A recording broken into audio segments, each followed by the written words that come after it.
Welcome to the 14th step. Please like, subscribe, and comment and help us beat the algorithms because we want to pass this message along.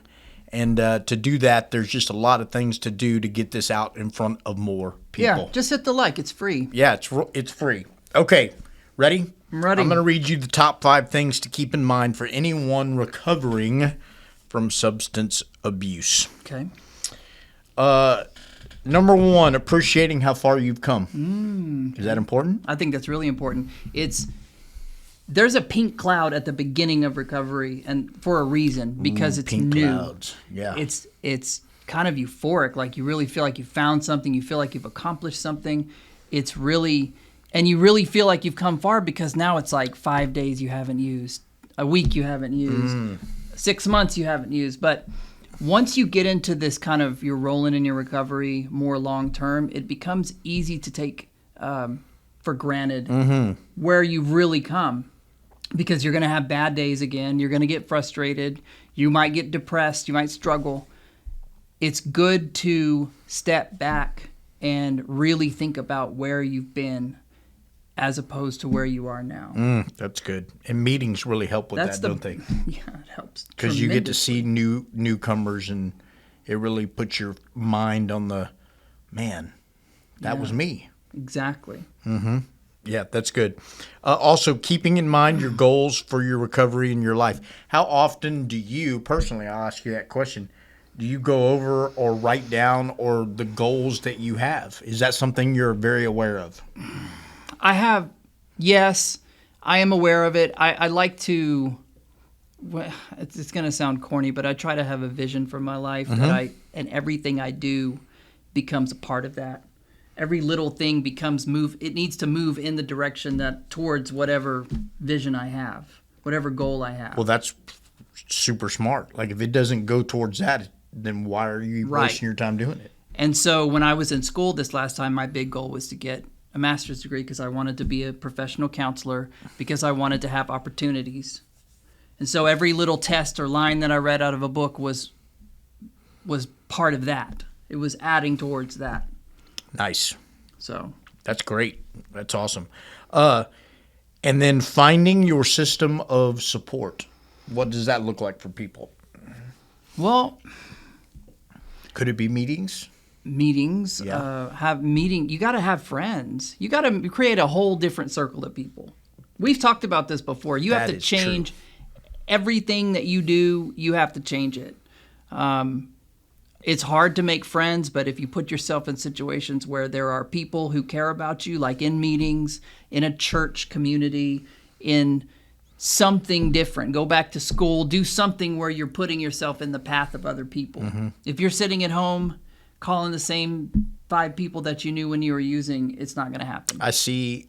Talk to people when you're in the middle of something. It's very hard to see it from a different point of view. But when you're outside of it and you can talk to people, the biggest thing that I see is that they think they are going to be around the same house, the same people, drive down the same street, and that things will change. Right. And not most of the time, it will not change. You have to do. I always say in recovery, all the things you were doing before when you were sick, you have to be willing to do the exact opposite. Yes. To get yourself going the other direction. So if you were isolating and doing these things and had a small group of people, you got to completely change that. 100%. That goes into the next one, taking notice of possible triggers. Every single thing is going to be a trigger in the environment that you were using. The street's a trigger. The car is a trigger. Your phone is, everything can be a trigger. And so that's the more that we can change, the better. Some people don't have the luxury of moving into a different house. Right.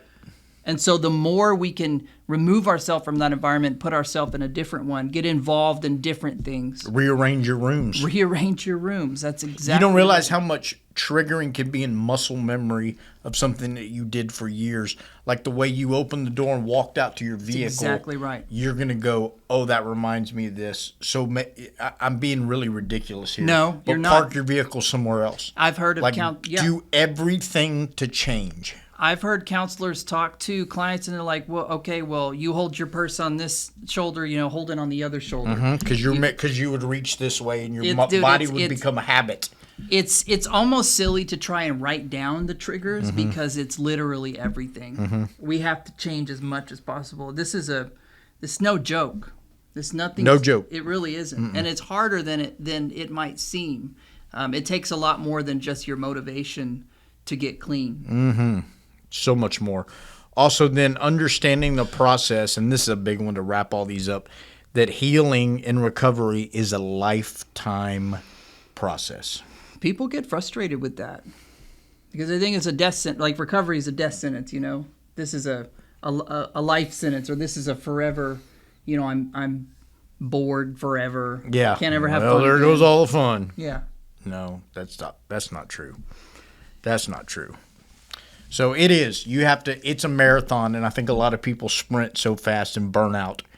And that pink cloud you were talking about. It's real easy to burn out real quick, and then when something you think everything is going great because you feel good, and then when life kind of happens, which it always does, people get this that didn't work. They get this fatalistic attitude. And I think that goes with your goals. Like, what is your goal in recovery? Is your goal that everything's going to go the way you want it to go? That's not a very good goal to have.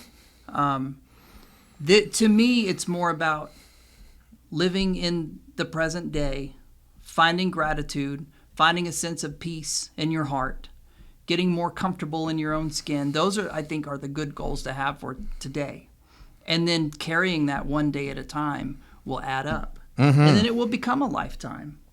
And when you set realistic goals and you meet those realistic goals, your motivation tends to come back over a certain amount of time. And you really go, man, I want to be at a better place in my life. I want to be a better place with my family. I want to be socially better. I want to, you start having your goals become bigger because you're capable. You have positive reinforcement from meeting simpler goals. Life it builds on itself. It sure does. You have to start small. Momentum. Yep. And then you'll start to have something that you can add on to. Yep. Okay, another topic. Ready? I notice sometimes in different meetings and when we have meetings, people tend to, I call them war stories. That might not be the right thing, but you remember the movie Jaws? When they're sitting around and they start comparing scars. My scar's bigger than your scar. People start to talk about their past and what they used to do, and it can turn into, man, I was way worse than you were, and you can start talking about your old bad habits. And man, I get that. I've done that. I see it. Tell me what your thoughts are. Does that help to talk about that? Does it hurt? What do you think? I think it depends on what the person's motivation is, because that's how it's going to come across. Yeah, that's true. If someone's really just kind of bragging about how many drugs they did or how bad it really was for them, and you can tell that it's almost their ego talking, that will become apparent, and I think that will turn people off. And I think that people coming into a meeting for the first time, them hearing that might chase them away. Now, if someone is sharing details about their past because they want to kind of validate another person, because someone's coming in, they may come into a treatment center meeting or a meeting on the outside and think like, they might feel worried about it. What are these people going to think of me because this is what I've done? Yeah, that you don't know what I've done. Right. You know what I mean? And so if they hear someone in the meeting sharing something similar to what they've done, I think that's very helpful. But we have to be careful in sharing those war stories or are using. You don't want to glorify it. No, well, we don't want to. Even if we're not glorifying it, we don't want to put our ego in the middle of it and try to be like the baddest junkie that there is. Yeah. Because that's not That's the not best good. bragging rights anyway, is it? No, that's not good. But I've seen people do it. Yeah. Yeah. I mean, if it comes from a part of where you've got somebody tearing up saying how far their life has come and they were doing that, that can be very inspiring.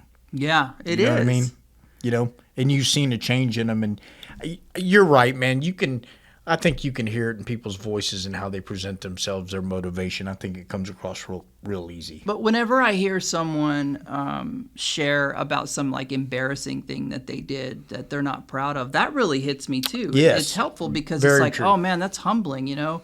And then I don't feel so embarrassed to share something. I like when people share transparently like that. But Well, and you know how hard that would have been to talk about in your past. that's what I'm saying. And if you're willing to throw that out there now, that's a great example of how far a lot of us have come. That- and you go, I can't even fathom Right. my state of mind that I was in. It's just, you know what I mean? Yeah. So And it's also something we can laugh about too. It is, yeah. We can kind of there's a lot of good things that are happening when recovering addicts share the stories, that stuff that they've been through. But I think there's a guideline to it. You know, we need to kind of share it in a general way. We don't have to really describe what the liquid in the syringe looked like and exactly how it felt in the, you know. Yeah. We don't have to get graphic because that's just gratuitous and no one Yeah. wants to hear it. ooh, gratuitous. And Good we word. don't want to just like try to engage in a pissing match about who's Yeah. the worst junkie of all time. You know? Yeah. Exactly. So That's good. That's Okay. what I think about war stories. Yeah, and here's another thing that comes up every once in a while, and I see different people, the look on different people's faces sometimes in a room where there's 15 or so people, and somebody talks about medically assisted recovery or I guess you can call it harm reduction or whatever you want to call it, and that is people that are that go through recovery and take medication for a certain amount of times to help them stave off withdrawal and stuff like that, such as, I guess, like methadone would be one, Suboxone, naltrexone, et cetera, et cetera, et cetera. Tell me your thoughts. Like, I know because I personally know people that was a massive help in their lives. And then, but in your opinion, like the questions you would that pop into my mind, well, man, is that in some ways trading one thing for another thing? How long are you going to stay on that? Those kind of things. Like, what are your thoughts on that? I think it saves lives. I was on methadone for 7 years. And 7 years? 7 years I was on methadone. Wow. The place where I was being treated was not the best. They didn't have any kind of protocol to get you off of it. They didn't want to get you off. It was always like, if you had a headache, let's raise your dose. If you're having a bad day, let's raise your dose. But I still credit it for getting me off from buying off the street, because that's what I was doing, is buying pills off the street. And today, buying pills off the street is really dangerous. I would have died if fentanyl would have been in the Oh my goodness. in the pills back then. What really is going to be, to me, the big issue about recovery and medication is going to be medical marijuana, medical cannabis, medical THC. As recovering addicts, do we want to dip our toes into medical marijuana? What if it helps someone's anxiety when they're coming off of something? What if it helps them to, there's a bunch of different questions about that. I think it's going to be a really interesting thing. There's a big, there's a word for it. They call it California sober. That's when you just use cannabis and you're sober from everything else. Hard drugs. I hear a lot of people on Facebook bragging about their clean time from harmful drugs, which is like a code for they use edibles or some kind of legal weed or something. Right. That's going Or to be... even alcohol. Yeah, alcohol. No, I'm saying the California sober means they're not drinking. Right. But they're still using pot. They're Right. still using THC. cannabis. That's something that's going to be interesting. Oh, it will be in legislation.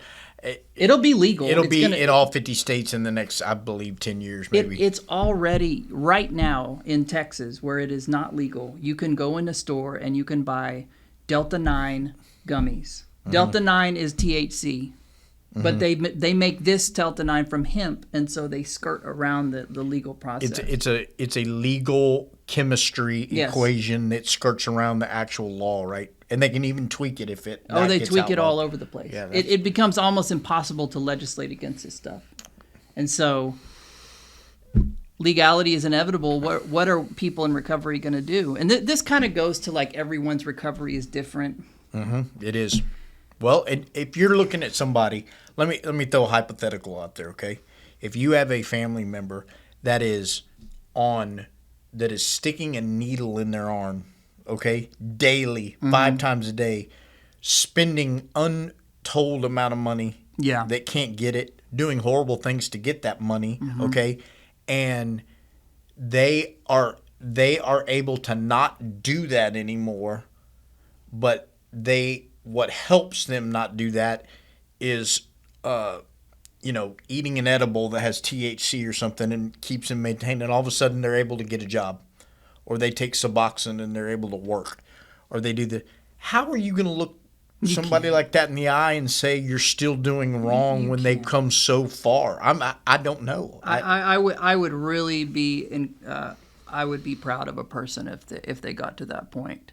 Remember, because we said the process is a lifetime, and what does that mean? If 5 years of your next 40 are spent working up the ladder, that you can't say that's negative. There's always a risk to using medications in recovery, but there's also a risk in not using medications in recovery. And so there's you just have to, as long as you have a good support system and you have good people in your life who are going to keep pushing you towards, in a loving way, towards a healthy place, they're going to be okay. And maybe your goals that you set. But then that brings us into our next situation, because medicated recovery and all this, what are we taking this stuff for anyway? Is addiction and recovery, how much of it is a spiritual issue? Obviously it becomes a physical addiction issue, but where does the spiritual component come into this? Which my opinion, it's everything is about it, but that is the whole purpose of a lot of reason people self-medicate with it anyways, to fill some kind of a hole. I was doing a group actually right before this podcast, and we were talking about spirituality. I think fundamentally, spirituality is about relationships. It's about what you have, what are you giving yourself to? And so are you if you're giving yourself to God, if you're giving yourself to your family, if you're giving yourself to the drug, then you don't have anything else to give to. And so that's good. That's the idol that you've kind of put up on in your own altar or whatever. Yeah. And there's nothing left. And there's nothing left to give, because that becomes the most important relationship. It was the most important relationship in my life, because if I didn't have it, that was the priority to get before anything else. This goes into, if I'm using medication in order to physically get me healthy enough to do what I need to do to advance spiritually and to build relationships, proper relationships, then it's going to be good. Yep. If I'm using medication in recovery just to replace the addiction and it's just an empty relationship with the medication now, it's going to fail. Good answer. It has everything to do with our willingness to connect to people, to God, and I think that will begin that was the angels calling. It puts us in right relationship with ourselves that way. It has to be in the right order, doesn't it? And then we need to start cleaning up our past. We need to we got to do all that stuff. Medication can help us do it, but it can't be everything. Yep. And it's a sad day when we are trying to fill that void and we think we found it, and when we realize it's not the answer, because all of a sudden it becomes a reality. Oh crap, I am a full-blown addicted to this, and I can't admit it to anybody. I don't know what I'm going to do. That's a dark day, man. That light bulb that went off the first time I really used drugs and I really got it, and that light went off and I was like, this is it. That light is really hard to turn off after you turn it on. It really begins to have a mind of its own. And the other light that turns on when you find a real connection and you find recovery, that you have to really earn that one. You're not kidding. It does not come easily. But that's the one that can stay lit for a long time. You got to keep it. You got to guard it. Yeah, it is. Okay, I got a question for you. Please tell me.